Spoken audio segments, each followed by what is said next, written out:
Maaf, tadi setelah dunia itu ada alam apa? Kubur. Sebelum pindah ke akhirat, pertengahannya ada alam kubur. Nih lihat sini nih. Kalau orang sudah selesai di alam ini, maka Allah wafatkan. Kullu nafsin dha'iqatul maut. Setiap yang punya jiwa akan kedatangan maut. Siapa yang bawa maut? Namanya malakul maut. Kalau malakul maut sudah bawa maut, maka dia mulai mewafatkan sampai meninggalkan dunia ini. Apa dalilnya Ustaz? Quran surah 32 ayat yang ke-11, paling kanan sebelah bawah. Qul yatawaffakum malakul mautil ladzi wukkila bikum. Kata Allah, katakan Muhammad kepada semua umatmu, setiap yang punya nyawa itu akan diutus malakul maut untuk mencabut nyawanya. Datang maut, makanya orang yang belum meninggal, yang belum dicabut, namanya disebut oleh Al-Quran dengan nama mayitun. Nih, ada ya-nya, ada taknya. Ya-nya ada tasdidnya begini. Mayit, kalau ada tasdid, berarti artinya CM, calon meninggal. Jantung jangan tersinggung kalau dikatakan mayit ya. Iya. Sama dengan ustaz. Iya. Innaka mayyitun wa innakum mayyitun. Engkau mayit, mereka pun mayit. Engkau akan wafat, mereka pun wafat. Cuman Allah membedakan waktu-waktu wafatnya. Barangkali tidak sama semuanya. Bisa antum duluan, saya belakangan, mungkin. Atau mungkin juga ditukar, jangan salah, bisa ditukar. Saya belakangan, antum duluan, bisa. Gak ada bedanya Ustadz. Ya sudah, saya duluan, bisa setelah antum. Nah, dipakai tasdid. Kalau datang maut, maut datang, maut lewat malakul maut. Maut ini mengambil nafas, diambil tasdidnya nih, ambil ke atas. Begitu diambil, qul yatawaffakum malakul mautil ladzi wukkila bikum. Kullu nafsin dha'iqatul. Ya ayyatuhan nafsul mutmainnah, sesuatu yang tenang. Dalam bahasa Arab disebut dengan sukun. Sukun itu tenang, alamatnya sukun bulat. Bulat ini kalau jadi bulat dalam ilmu loghah, bulat jadinya hilang tasdidnya. Maka kalau mayit itu artinya nyawanya sudah tidak ada. Mayitun masih ada nyawa, diambil malakul maut jadi mayitun. Nih alam kubur. Begitu pindah ke sini, datang malakul maut, dicabut nyawanya, maka diwafatkan, ditinggalkan dunia ini. Maka orang mengatakan telah meninggal dunia. Artinya apa? Ditinggalkan dunianya. Lihat sini, fokus. Karena alam kubur beda sifatnya dengan dunia, lain tempatnya, lain keadaannya, maka lain pula bekalnya. Jangankan alam kubur, beda tempat di dunia saja sudah beda keadaannya. Anda orang Indonesia ingin datang ke Malaysia, kalau bekalnya tidak ada Anda bawa, tidak akan mungkin Anda bisa masuk. Apa di antara bekalnya? Ada paspor yang mesti distempel begitu masuk imigrasi. Pergi lebih jauh lagi, misalnya saya pengen ke Australia, maka Anda harus ngajukan untuk mendapatkan visa. Lebih jauh ke Amerika, visanya bisa lebih sulit lagi. Maka bagaimana dengan alam kubur yang sifat keadaannya beda dengan dunia? Makanya bekalnya pun tidak akan sama. Jadi kalau Anda cuma mengumpulkan bekal dunia, maka semua bekal itu akan ditinggalkan saat di dunia. Maka orang mengatakan meninggal dunia, maksudnya meninggalkan dunia dengan semua bekalnya.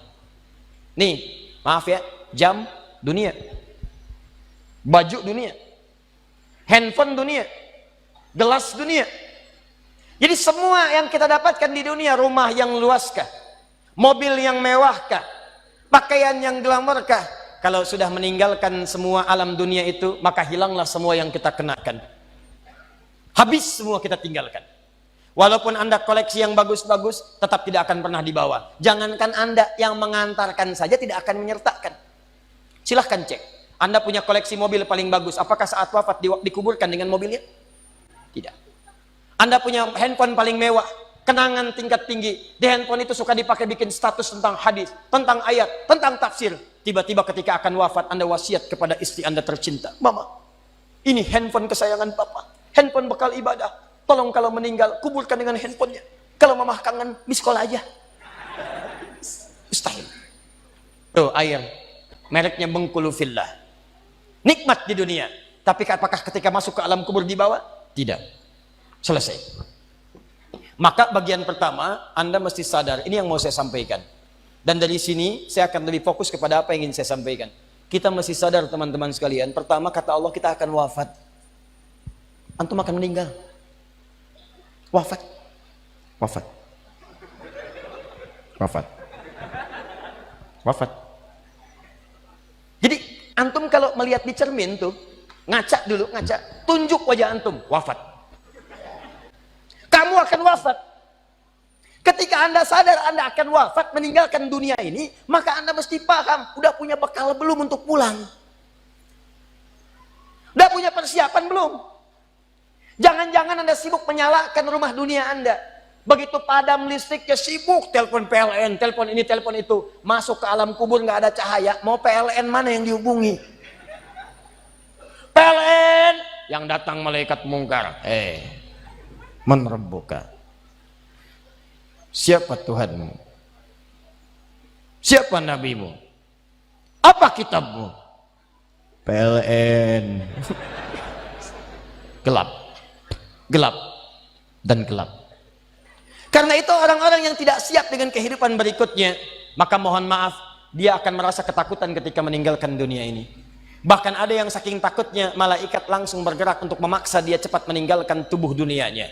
Muncul Quran surah ke-8 ayat ke-50. Kata malaikat, akhriju anfusakum. Kamu ini susah banget pulangnya, maka dipukulin oleh malaikat. Pukul, pukul, pukul, pukul. Teman-teman, karena alam kubur itu bekalnya bukan bekal dunia, maka Anda tidak akan pernah bisa membawa cahaya dunia ke alam kubur. Maka saya ajak Anda pada malam hari ini, coba ayo kita berubah. Tolong pikir baik-baik, tidak akan ada yang abadi. Dan besok pun belum tentu hidup. Demi Allah saya katakan, Allah bisa mewafatkan kita pada malam hari ini. Saya cuma mau tanya sebentar aja merenungkan. Tolong tanya pertanyaan saya ini, tanyakan pada diri Anda sebelum tidur. Kalau Allah wafatkan Anda pada malam ini, sudah siapkan Anda dengan bekal pulang Anda kepada Allah. Karena itu hukum mengatakan, orang yang tidak punya bekal, maka dia tidak siap untuk mudik. Tuh lihat Ramadan tuh. Ntar sebentar lagi, tersisa tinggal 2-3 bulan ke depan, datang bulan Ramadan. Begitu di ujung Ramadan, orang semua siap-siap mudik. Demi Allah saya katakan, saya pernah mengadakan survei kecil-kecilan. Saya tanyakan pada sementara orang yang tidak mudik. Saya tanya, kenapa nggak mudik? Ustadz, nggak ada bekal. Dunia saja tidak punya bekal, malu mudik. Tidak punya bekal, susah mudik. Tapi yang punya bekal, oh dia nyari sebanyak-banyaknya. Begitu sebelum berangkat, tiba waktunya raya, dia siapkan. Bahkan ada yang kemudian mencari motor terbaik. Motornya Honda bebek, bekalnya singa. Motornya bebek, bekalnya singa. Karena bekalnya lebih banyak dibandingkan dengan sifat kendaraannya. Kendaraan kecil, motornya modifikasi. Tambah lagi pelepah pisang. Tambah lagi dus 1. Tambah belakang yang lain lagi. Numpuk semua di belakangnya. Dituliskan kemudian tulisan, aku pulang sayang, jemput ya. Masya Allah. Luar biasa. Kenapa? Karena tahu dia punya bekal untuk pulang.